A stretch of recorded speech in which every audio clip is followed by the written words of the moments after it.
Bien-aimés dans le Christ, nous voici enfin à Noël. Quelle joie, quelle bonne nouvelle. La naissance du Christ, cependant, advient dans un grand paradoxe.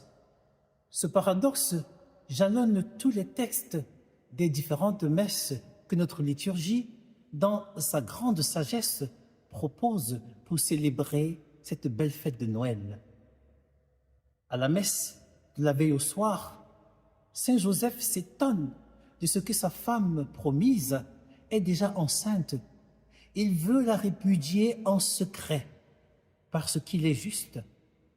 L'ange intervient, c'est l'œuvre de l'Esprit Saint.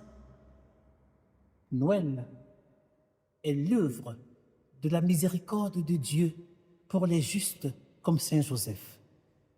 À la messe de la nuit, souvent appelée messe de minuit, il n'y a pas de place pour Jésus dans la salle commune. Donc Marie, restée vierge après son accouchement, encore un paradoxe, l'emmaillote et le couche dans une mangeoire au milieu des bêtes. Comment? Pourtant, Dieu est la providence, il prévoit toujours tout. Cependant, l'ange et une troupe céleste innombrable chantent la gloire de Dieu. Bien-aimés dans le Christ, Noël est l'œuvre de la gloire de Dieu dans l'humilité. L'enfant Jésus est tout beau, tout resplendissant, mais couché sur les misères de l'humanité. Pour bien le signifier, notre pape François a inauguré la crèche du Vatican avec l'enfant Jésus couché sur un kéfier. À la messe de l'aurore, les anges choisissent les bergers, des personnes de la plus basse classe, pauvres, sales, sentant même le mouton, qui seront les premiers à voir Jésus et à annoncer sa naissance aux autres. Pourtant, il y avait des personnes plus illustres et plus fameuses que ces pauvres bergers au temps de Jésus. Ce qu'il y a de fou dans le monde, voilà ce que Dieu a choisi pour couvrir de confusion les sages.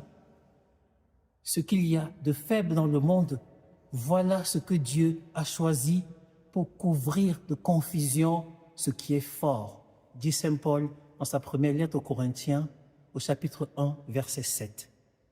Chers frères et sœurs en Christ, Noël est l'œuvre de Dieu qui élève les humbles et rabaisse les vaniteux, comme le disait la Vierge Marie dans son cantique du Magnificat. Enfin, à la messe du jour, le Verbe source de vie et de lumière, qui éclaire tout homme et par qui tout est venu à l'existence, n'est pas reçu par les siens. Que c'est triste. Quelle est la place du Christ et de sa parole dans la vie de nombreux humains aujourd'hui? Lui, la cause de notre être, la cause de notre existence, de notre rayonnement, de notre vie. Chers frères et sœurs en Christ, Noël est l'œuvre de Dieu destinée à nous faire naître du ciel et non d'une volonté charnelle de sang et de chair. Chers frères et sœurs en Christ, avec tous ces paradoxes, nous pouvons nous poser la question suivante. N'est-ce pas parce que l'incarnation vient nous sauver des paradoxes de notre existence, de notre vie, que le Christ choisit d'épouser tout ce qu'il y a de plus pauvre dans notre vie? Dieu vient encore dans ce monde paradoxal qui, d'un côté, refuse d'accueillir les enfants, mais prétend les protéger, qui parle de paix en produisant et en commercialisant les armes, qui donne droit à tout, mais qui, insensible à la vérité, se soucie peu du lendemain de l'humanité, qui donne à l'humain une omnipuissance au moyen de la technologie. Pourtant, l'humain n'a jamais été aussi fragile.